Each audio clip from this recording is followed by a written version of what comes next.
एक सवाल है कि जो गणेश उत्सव जो मनाया जाता है कि मतलब तो ये हम सभी मतलब बहुजन समाज में मनाता हम भी मनाते हैं और मतलब और जो हम लोग मनाते हुँ। हैं तो सर इनका पीछे का मतलब क्या कारण है जी मतलब क्या इतिहास है कि हमें मनाना चाहिए हम हमारे बहुजन महासमाज जो बहुजन समाज है उसके मनाना चाहिए या नहीं मनाना चाहिए? मैं बहुजन समाज को तो ये कतई नहीं मनाना चाहिए, क्योंकि अच्छा। ये त्योहार एक तो आप ये हमें याद रखना चाहिए, ये त्योहार ना ऐतिहासिक हैं, ये जी। त्योहार ना पौराणिक हैं, ये त्योहार ना शास्त्रीय हैं। हिंदू धर्म के हिसाब से कतई ये त्योहार नहीं थे। ये राजनीतिक त्योहार था जब ये शुरू हुआ और बहुजन समाज के लोगों को ये कतई नहीं मनाना चाहिए। इसके पीछे क्या था कि मामाना ज्योतिबा फूले जी जो थे और माता सावित्रीबाई फूले जब उन्होंने स्कूल खोलना जब शुरू किया, जी। जी। उन्होंने स्कूल खोलना शुरू किया, दलित बच्चों को, पिछड़े बच्चों को पढ़ाना शुरू किया। उससे पहले हज़ारों साल तक तो किसी को नहीं पढ़ने दिया गया। तो जब दलितों के, पिछड़ों के बच्चे जब पढ़ना शुरू हो गए, उसके बाद में सत्यशोधक समाज उन्होंने खोला, ज्योतिबा फूले जी ने। उसके आधार पर जो है गाँव-गाँव जा कर के वो लोगों को तार्किक बनाना शुरू कर दिया। लोगों को जो परंपराएँ हैं, हिंदू धर्म की जो कुपरंपराएँ हैं या जो कुव्यवस्था है, उससे उनको निकालने का प्रयास करना शुरू कर दिया और एक बहुत बड़ा समाज उनके साथ में जो खड़ा हुआ। तो जी।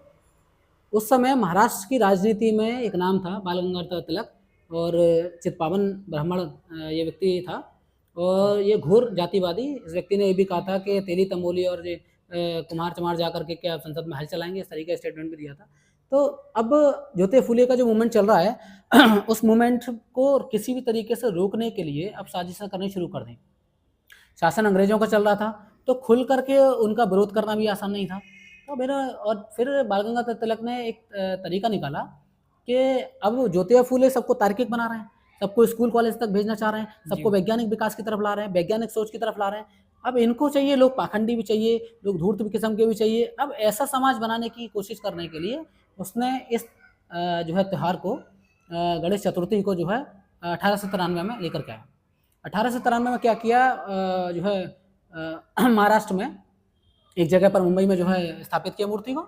और स्थापित करने के बाद में तो तमाम पंडित जो मंदिर के लोग थे, पुजारी जो थे, उन्होंने कहा कि बाल गंगाधर तिलक से तो मूर्ति तो स्थापित कर देंगे, लेकिन मूर्ति स्थापित करने के बाद में ऐसा ना हो कि इस मूर्ति को दलित और पिछड़े लोग, जो शूद्र लोग हैं, अछूत लोग हैं, वो उसे छू लें।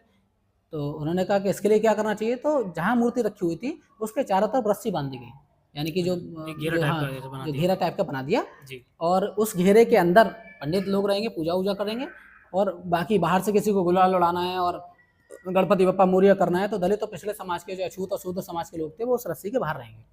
जी। ये नियम तय किया गया। और जब नियम तय किया गया तो आज जो देखते हैं कि 10 दिन के लिए रखा गया, उस समय कोई समय भी तय नहीं था। तो 2 अच्छा दिन जी। हो गए, 4 दिन हो गए, 6 दिन हो गए।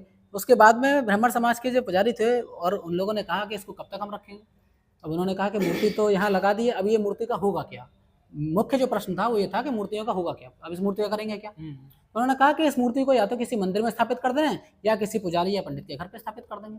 जी। तो ये बात जब तय हो गई, तो उसके बाद में एक मंदिर में स्थापित करने के लिए मूर्ति को उस तरीके से रख कर के ये लोग कंधे पर, आज जो ले आते हैं ना ऑटो, या ऑटो में ले आते हैं उसमें सब उस मतलब तरीके से नहीं था। जी। जी। मूर्ति छोटी थी, उसको कंधे पे लेकर के एक ब्राह्मण जो है आगे चला, बाल गंगाधर तिलक साथ था। और जो है, और जब चलने लगे तो वो रस्सी उनको हटानी पड़ी। तो रस्सी हटाई तो चलते में ये हुआ कि एक अछूत समाज के व्यक्ति ने, शुद्ध समाज के व्यक्ति ने उस मूर्ति को छू दिया। छू लिया और उसको चूल्हे टच से। किया और पैर वैसे तरीके से छूते जी। हैं, उसको छू लिया। तो जैसे ही छू लिया तो पंडित जो लोग थे उन्होंने बाल गंगाधर तिलक से कहा कि मैंने पहले ही कहा था कि ये अछूत और जो शूद्र है मूर्ति को छू लेंगे तो अपवित्र हो जाएगी, खंडित पवित्र हो हो जाएगी। जाएगी। अच्छा, अच्छा। अब सवाल ये था कि अब खंडित मूर्ति को ना तो मंदिर में स्थापित किया जा सकता है, क्योंकि अछूत ने उसको छू लिया, हुँ, जी अब वो सर। तो अपवित्र हो गए। तो गणेश जी तो अपवित्र हो गए। तो अब उसको ना मंदिर में स्थापित कर सकते हैं, ना कोई पंडित उसको अपने घर में स्थापित कर सकता है। तब सोचा कि इसके क्या करना चाहिए? पंडितों ने कहा कि अब उसका करना क्या है, इसको जो है समुद्र में फेंक दो। ये तो खंडित हो गई, एक अछूत ने छू ली इसको। अच्छा, अच्छा। तब जा करके इन लोगों ने क्या किया कि सारे लोगों ने मिलकर के उसको समुद्र में फेंक दिया। समुद्र में फेंक तो दिया। मूर्ति खंडित हो गई थी, इसलिए समुद्र में फेंक दी गई।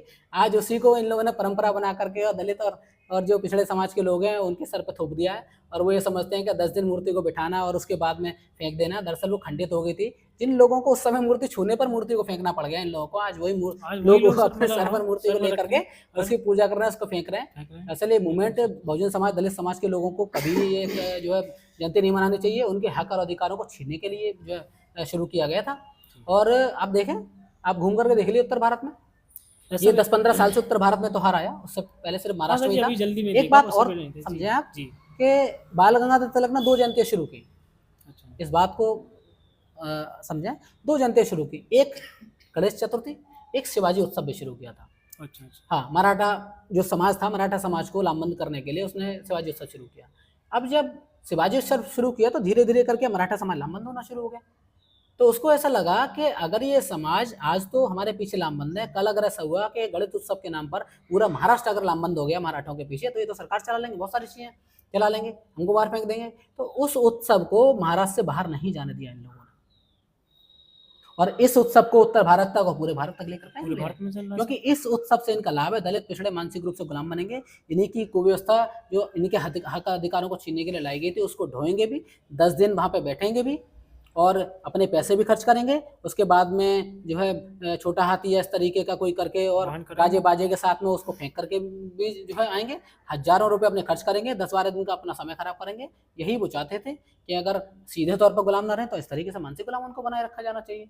और दलित और पिछड़े समाज को समझना चाहिए कि इनको मानसिक रूप से गुलाम बनाए रखने के लिए चतुर्थी इस तरीके की लाएगी, इस तरीके की कोई चतुर्थी नहीं थी पहले।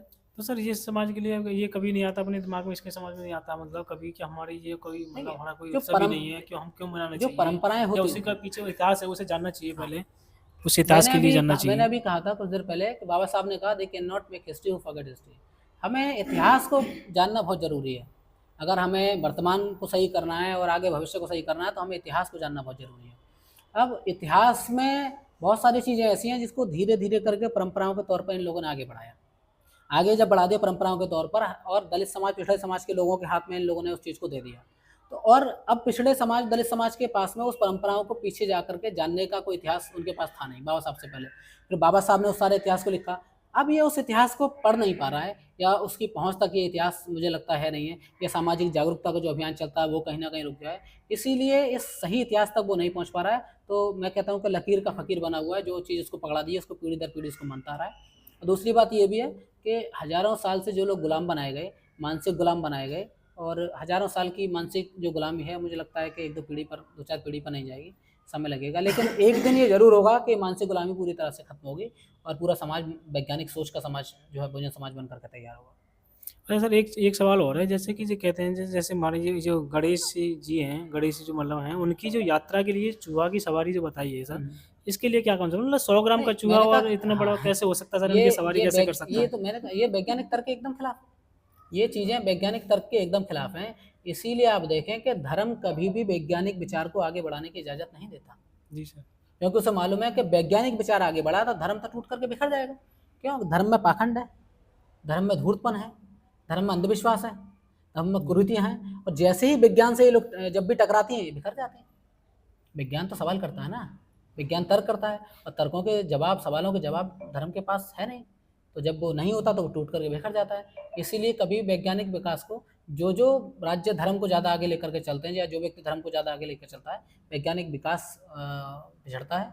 और लेकिन जब वैज्ञानिक विकास आगे जब बढ़ता है तब धीरे-धीरे करके जो है समाज बहुत आगे निकल जाता है।